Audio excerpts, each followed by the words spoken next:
Thank you everyone for joining us today. My name is Bishop Lafer, and I'm joined by Bao Kim, and we are here to talk about how to optimize your real estate marketing with Google My Business. So a little bit about myself. I am the marketing developer analyst here at IDX Broker. I have 10 years of digital marketing experience. I do a lot of talks about SEO and SEM. In my local tech community, I've been Google certified in both ads and analytics for like 7 or 8 years now, and I've been Facebook certified for 3 years. The takeaways for today's talk is how to make yourself more discoverable, especially in local search. The important thing is that this is quick and easy. You can do it literally in 15 minutes this afternoon, and it'll have a big impact on how you are found locally, and also that it's free. So the things that we're going to talk about are, first, we'll talk about local search a little bit, and then we'll talk about an introduction to Google My Business, and then I have some tips and tricks that you can use to really stand out and set yourself apart as the local expert. So first, we're going to talk about local search and what exactly that means and what the foundations of local search marketing are. The base of local search is obviously would be your website. Do you have a digital presence? Are you the authority, the local authority? Is your website HTML5 compliant? And are you optimized? Are you using proper key terms and meta descriptions, good titles, and descriptive URLs? The second part that's super important for local search is your review acquisition. What do people say about your business? And then NAP breadth and NAP consistency. NAP stands for name, address, and phone number. Is your name, address, and phone number all over the internet? Is it on the footer of every page on your website? Is it on Facebook? Is it on Yelp? Are you listed in directories? And if you are, does it match everywhere? And then the last part, which is really what we're going to focus on today, is publishing strategy and competitive edge. Publishing strategy being, are you writing blog posts? What are you doing that stand to make, and the competitive edge is what are you doing to stand out against your competitors? One thing that we will talk about is how to use Google My Business as part of your publishing strategy, and that probably is a competitive edge because it's not something that a lot of people are doing. With that, we'll start talking about Google My Business. Basically, Google My Business is a directory listing. It's how you tell Google all of your business's information. And it's also a way that people can interact with your business right within search results pages. So you can do things like put offers, you can write posts, you can put your address so people can find you in Google Maps, your phone number so people can just click on the phone number and call you directly from an organic search result. This is an example of a desktop search of someone who does not have a Google My Business page. And so you can see it's just kind of plain. Your competitors come up in the map search, and then their website does come up as the first organic search result. But if you look at one with a Google My Business page, you can see on the right-hand side of the organic search results is this thing. It's called a knowledge panel, and we'll talk about the breakdown of a knowledge panel. But as you can see, it's much more engaging than without, and it's an easy way for you to put all of your business's information up front and center where people can find it easily. Of the knowledge panel, this is just a breakdown of the top section of that. Number one is photos and videos, and you can control what photos and videos are on there. Number two is a map. And if you don't have a physical location, you can still have a Google My Business page without actually having a physical business location. And that map will just show the area that you service. And number three, if you don't have a physical location, then there won't be an exterior photo. Or if you do, there is an exterior photo. And then number four is your business name. So your number 4, number 10, and number 12 are the important ones as far as name, address, and phone consistency is. Number 5 is a map star. So if a user clicks that star, they can add you to their favorites within Google Maps so that they can find you easily. Number 6 is a website button. People can click directly from the knowledge panel to visit your website, or they can click the directions button to get directions from their location to your business. Number 8 is your review, stars, and count.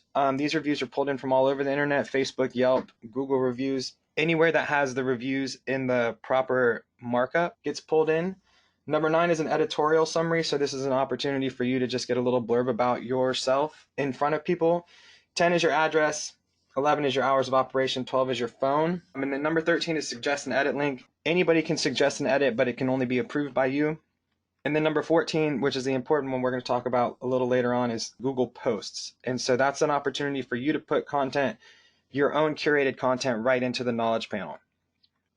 So one thing to know is there is an application, so you can manage your Google My Business page from your phone. Whether you have an Android or an iOS phone, you can manage your My Business listing from your phone. You can add photos, you can see your insights. There's also a desktop version, just like web-based application, but it's just very easy to manage and maintain.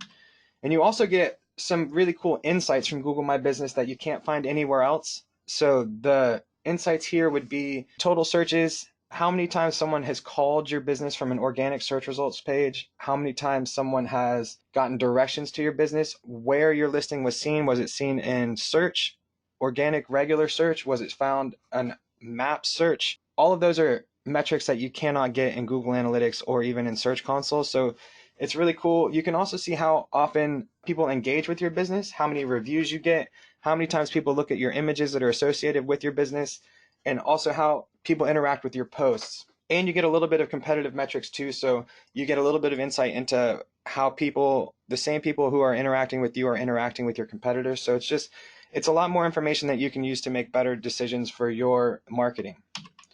So for your next steps, the only step is to just claim your Google My Business page. You can do that via desktop, Android app, or iOS app. And when you do it, if you already have Search Console and you are registered or you claimed your domain sometimes, then you do not have to have a postcard sent to your business location in order to claim your Google My Business page. So I would recommend first going and claiming your domain in Search Console, so that way you don't have to wait for a postcard to come in the mail, so that you can put the code that comes on the postcard in order to claim your business. But if you don't have Search Console, then you can just do it, and Google will send you a postcard, or they'll call your business and give you a code that you have to enter in order to verify that you do actually own that business. And then once you do that, here are some tips and tricks on how to actually use the Google posts in order to stand out effectively.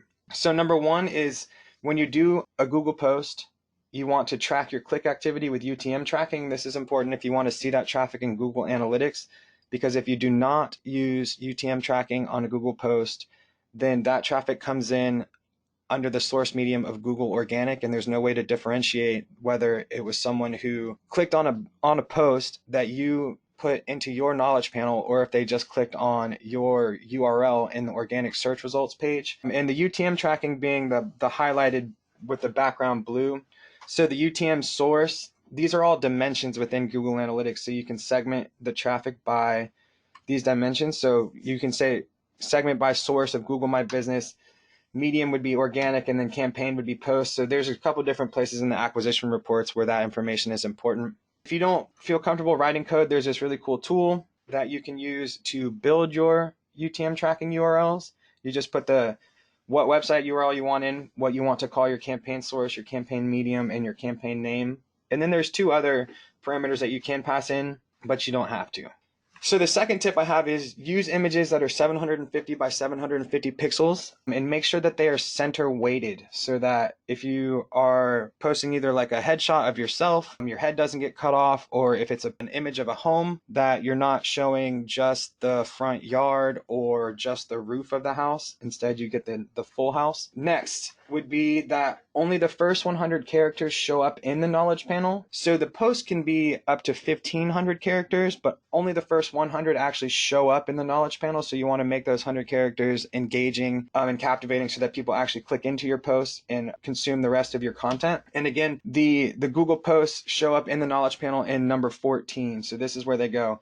And if you have more than one post, which you can, then it'll display the first post, and then it'll display all of the consecutive posts as a carousel. The important thing to know about posts, and this is why this is part of your publishing strategy and your competitive edge, is the posts only stay live for 7 days or until the event is over. So you can make a post for an open house, and that will stay live until the open house expires, or just a regular post, which can be images, 30-second videos, or just text, will only stay live for 7 days. So this is something that you kind of just constantly have to be doing, which is why it's cool that you can do it via an application on your phone. But this is something that most people are not doing, but it is one of the best ways to be relevant and win in local search. And then just to recap, a couple of things that we talked about was NAP, name, address, and phone.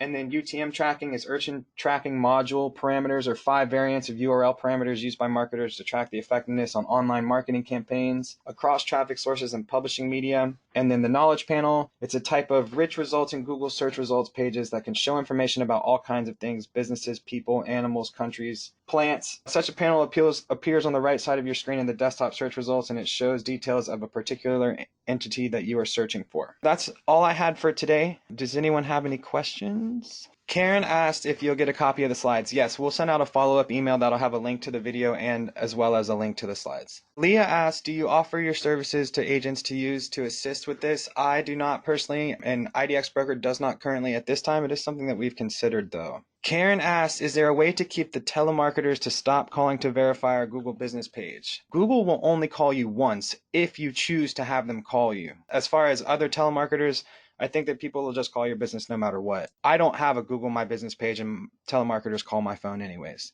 Abraham said, clients are finding problems writing reviews. What could be the problem? I'm not 100% certain. I'd have to understand more, like I'd have to recreate the issue, I think, in order to better understand. If you are found on Google and you have a Google My Business page, then people can write reviews. They can also write reviews on Facebook or Yelp, and they'll get pulled into that. But like I said, without actually like recreating the problem, I'm not 100% certain how to answer that question. Sandra Mathewson says, if I work for Remax as an independent contractor, yet have a business name and website, console panel, etc., what would I call my business? I can't say Remax only. I would use your name or come up with your own name. And then if you share an office with other agents, you can have more than one. You just say that I don't have a physical office, and then in order to claim your business, Google will send you a postcard to whatever you list your business address as, and you use that code in order to verify, but it won't show that you have a physical location in the knowledge panel. Karen G says, for Google posts, what type of content and how often should we post? Should we use the same content as we are posting on Facebook? I would post, if I have any open houses, I would post all of my open houses as events. And then if you have like a 30-second promotional video about yourself, I would post that. I wouldn't necessarily post it every 7 days. I would probably rotate that. And because the content types are either video up to 30 seconds or images best used in 750 by 750 pixels. So I would just, if you have a really hot listing, a nice house in a specific area, I would just maybe rotate that, use your new listings, and then make sure to post all of your open houses. You can post the same content on Facebook and in your Google posts. It's really up to you. If you might not be finding, users might not be finding you in both places. So there is always the chance of cannibalization and having the same content seen twice, but also there's a chance that someone will only see you in one of those places. So that's really kind of at your discretion, but I would put as much relevant information and content as I have up in both places.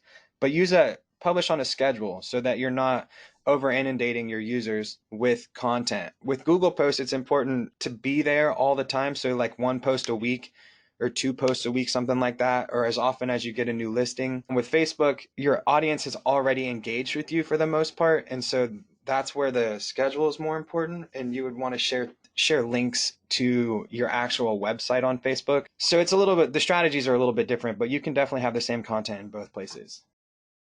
All right, thank you very much. If nobody else has any questions, I'm going to go ahead and end the webinar. Thank you all for joining me, and have a great day.